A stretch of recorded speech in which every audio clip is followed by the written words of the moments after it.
Welcome back to Orange Hat Reviews. Hope you're all having a wonderful day. I am going to give a review to the 2018 Alicia Vikander Tomb Raider movie. Now, I played the game. Well, some of the early PlayStation games. And a little bit of one of the PC games. And I gotta say, this movie, when compared to the games, not as good. Because when it comes down to it, the games show Lara Croft is already into her element as a Tomb Raider. However, this movie, from an objective standpoint, is better than the initial comparison stage.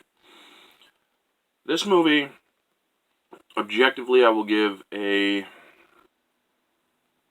8 out of 10. The special effects, digital effects, green screen are what hurt this movie the most. The bad lighting, the cinematography could be improved. The acting, the writing, however, are actually very well done. The casting, Dominic West, a person who I have only seen in the movie 300 as a real douchebag, I thought he actually did a very good job as Richard Croft. Alicia Vikander, I thought, did a very good Lara Croft.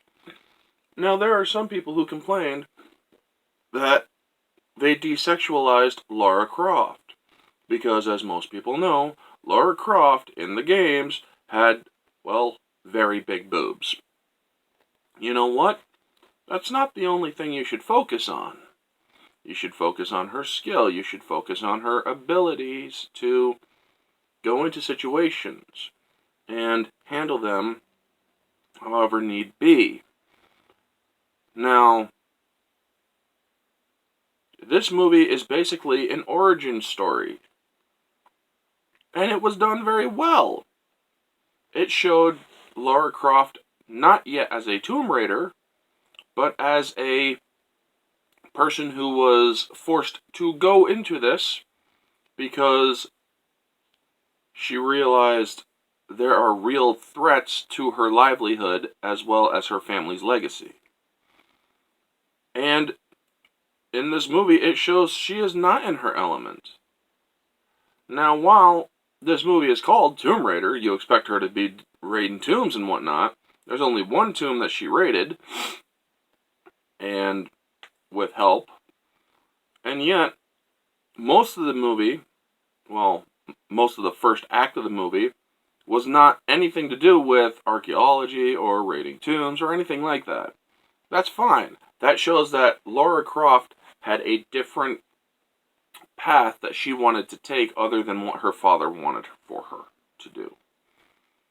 But she still retained the intellect that her father instilled into her and the training that her father instilled into her as a child before he disappeared. And then she used what limited training she had in order to do what she had to do later on in the film. This is an actually good story. This is a good take. It was more realistic. It showed that this character is not a Mary Sue in any shape of the way. This is actually a very strong female character. Alicia Vikander did a very good job. This movie had no agenda. That is also a plus. It shows that movies can be made, strong female characters can be made, and they can be done right. Even in the culture of wokeism. Or in the time of wokeism, I should say. Subjectively, I will give this movie a 9 out of 10. There are a couple things, like I said, that I'm a real stickler for. Good lighting during green screen and special effects, I also do kind of have a thing for. The special effects, subjectively, I do not hold as strict as the lighting and green screen. So with that, that is why I give it a 9 out of 10. Moviegoer, this is a 10 out of 10. It's strictly enjoyable. As a movie, I really enjoyed it. But yes, objectively, there are flaws to this movie that do hurt it, especially when this movie is dependent upon what the flaws come from. Now, overall, like I said, this movie is a very good movie. I enjoyed it. I thought Alicia Vikander did a very good job as Lara Croft. Now, the ending, subjective here, where she gets her 9mm, the pistol she's famous for, I'm kind of curious on how they're going to sell that, considering Britain has a strict no-gun law. How's she going to do that, exactly? Nick Frost in this movie was freaking funny as the pawn shop guy. So yeah, she buys the two famous guns that she's known for, and Lara Croft is a British nationalist.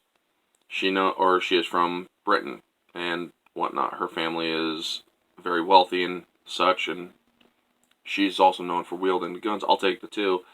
It's just that kind of showed her childish impetuousness, how she was still young. And it kind of was a cringe moment in my eyes, but I still thought the movie itself, even with that small cringe moment, was very well done. Anyway, folks, that is going to be the review. I hope you enjoyed watching this video. If you did, you all know the drill. Like, comment, subscribe, share, all that jazz. Let me know your thoughts in the comment section below. What did you think of Alicia Vikander's Tomb Raider movie? Did you like it? Did you not like it? What was your favorite parts in it? What would you change if you could change anything in it?